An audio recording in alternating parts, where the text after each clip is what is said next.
आहे का किंवा त्या बैठकीला कोणाकोणाला बोलवणार आहेत याची माझ्याकडे तरी कल्पना नाही। कदाचित आमच्या पक्षाचे मुख्य नेते आणि राज्याचे मुख्यमंत्री माननीय एकनाथजी शिंदे साहेब यांच्याशी माननीय अमित शाह साहेबांची चर्चा होऊ शकते असं वाटते। रायगडच्या जागेवरनं आता पुन्हा एकदा शिंदे गटात म्हणजे शिवसेनेकडनं देखील त्या जागेवरती दावा केलेला आहे, त्यामुळे कुठेतरी हा तिढा गुंतत चाललेला आहे सुटण्याऐवजी। एक बघा, मी कालही सांगितलं की 2019च्या लोकसभा निवडणुकीला ज्या 22 जागा आम्ही जिंकलो आणि त्यातल्या ज्या 18 जागा म्हणजे 22 जागा आम्ही लढलो आणि ज्या 18 जागा आम्ही जिंकलो त्या जागांवरती आम्ही आजही ठाम आहे। त्याच्या बाबतीत आमच्या पक्षांतर्गत म्हणजे शिवसेनेअंतर्गत आम्ही या सगळ्या जागांचा होमवर्क केलेला आहे। या सगळ्या जागांचं आमच्याकडची जी माहिती आहे मतदार त्या लोकसभा मतदारसंघातली पक्षाची संघटना बांधणी, बूथ बांधणी, शिवदूतांची आमच्या गेल्या 1.5 वर्षापासून आम्ही केलेली नेमणूक, गेल्या 1.5-2 वर्षात त्या मतदारसंघामध्ये पक्ष संघटना मजबूत बूथवर मजबूत करण्याचं केलं, ह्या सगळ्याचा आम्ही अंतर्गत आढावा शिवसेनेमध्ये आम्ही घेतलेला आहे। आमच्या मुख्य नेत्यांच्या समोर आम्ही तो मांडू आणि मग समन्वय समिती जी आहे महायुतीची म्हणजे शिवसेना, भारतीय जनता पक्ष, राष्ट्रवादी काँग्रेस पक्ष आणि आमचे सहयोगी मित्र पक्ष हे एकत्र बसून ठरवतील। मागणं आग्रह धरणं हे जोपर्यंत जागा निश्चित होत नाही तोपर्यंत सगळ्याच पक्षांमध्ये चालतं।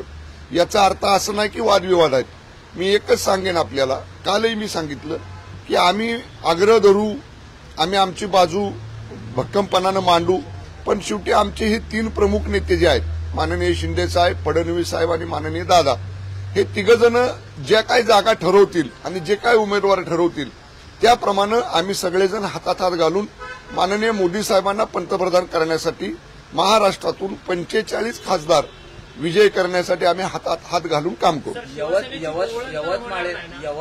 तुम्हाला काय शंका वाटते? म्हणजे शिवसेनेची बोलवण होईल असा प्रश्न का विचारता तुम्ही? मी स्पष्ट सांगितलं ना आता की मागच्या निवडणुकीत आम्ही 22 जागा लढलो, त्यातल्या 18 जागा जिंकलो। हे साधं तत्व आहे कुठल्याही पक्षामधलं की ज्या सिटिंग जागा आहेत त्या तर त्याच पक्षाला मिळतात आणि शेवटी पक्ष आणि चिन्ह हे आमच्याकडे आहे। त्यामुळे मागं जशी महायुती होती तशीच आताही महायुती आहे। मागं जेवढ्या जागा आम्ही लढलो तेवढ्याच जागा यावेळी मागतोय। हे साधं तत्व आहे, हे साधं गणित आहे। त्यामुळे हे मान्य व्हायला कुठली अडचण वाटत नाही। विरोधकांचं कामच असतो, तुम्ही म्हणा तुमचं बघा ना, स्वतःचं ठेवायचं झाकून दुसऱ्याचं बघायचं वाकून, तुमचं तुम्ही बघा म्हणावं। आता तुम्ही काय नेमकं कुठं आहात? आमच्यामध्ये कसले मतभेद नाहीत। आम्ही सगळेजण या 3 प्रमुख नेत्यांवर विश्वास ठेवून आहे, माननीय शिंदे साहेबांवर, फडणवीस साहेबांवर आणि माननीय दादांवर। हे तिघजण मी मागेही सांगितलं, या तिघांचं समन्वय एवढा चांगला आहे, या तिघांच्यामध्ये नेहमी चर्चा चालू असते। त्यामुळे हे तिघं योग्य मार्ग काढतील आणि अतिशय चांगल्या पद्धतीनं हा सगळा प्रश्न सुटेल। यवतमाळला मुख्यमंत्र्यांचा कार्यक्रम झाला, मात्र या कार्यक्रमाला पालकमंत्री उपस्थित नसल्यामुळे विविध चर्चांना उधाण आलेलं आहे। इकडे त्या ठिकाणी राठोड वर्सेस गवळी कुठेतरी वादाची किनार असल्यामुळे या कार्यक्रमाला राठोड अनुपस्थित राहिल्याची चर्चा आहे। पालकमंत्री संजय राठोड साहेब यांचा मला फोन आला होता परवा दिवशी। त्यांनी मला सांगितलं त्यांच्या कुटुंबातलं अत्यंत जवळचं लग्न एक हैदराबादला होतं आणि त्यामुळं त्या लग्नाला उपस्थित राहणं त्यांना गरजेचं होतं। परंतु शिवसेनेचे सगळे पदाधिकारी हे कालच्या कार्यक्रमाला माननीय मुख्यमंत्री महोदयांचे होते।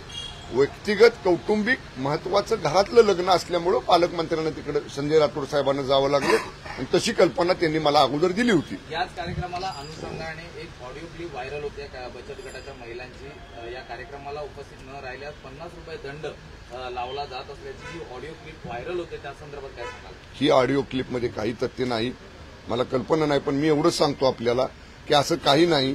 ज्या महिला बचत गटांना आपण लाभ दिलेला आहे, ज्या महिला बचत गटांना काही योजनांची मंजुरीची पत्र आपण दिलेली आहेत, काही लाभ देण्यासंदर्भातले त्यांना जे काही आदेश मंजुरीचे द्यायचे होते ते दिलेले आहेत, त्या सगळ्यांना त्या ठिकाणी आपण निमंत्रित केलेलं होतं की तुमच्या योजनांचा लाभ तुम्ही घ्या।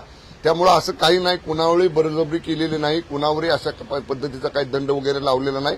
जाणीवपूर्वक अशा पद्धतीच्या बातम्या पसरवल्या जातात। धन्यवाद। पाटलांनी आपल्या सुरक्षेची चिंता व्यक्त करत मुख्यमंत्री आणि उपमुख्यमंत्र्यांना पत्र लिहिलं। खरं तर महायुतीमधील जे नेते आहेत त्यांच्याकडनं मला तरी कुठेतरी धमकी येते आणि मला इंदापूर तालुक्यात फिरून न देण्याची धमकी दिलेली असेल. मी या बाबतीत स्वतः माननीय हर्षवर्धन पाटील साहेबांशी बोलतो.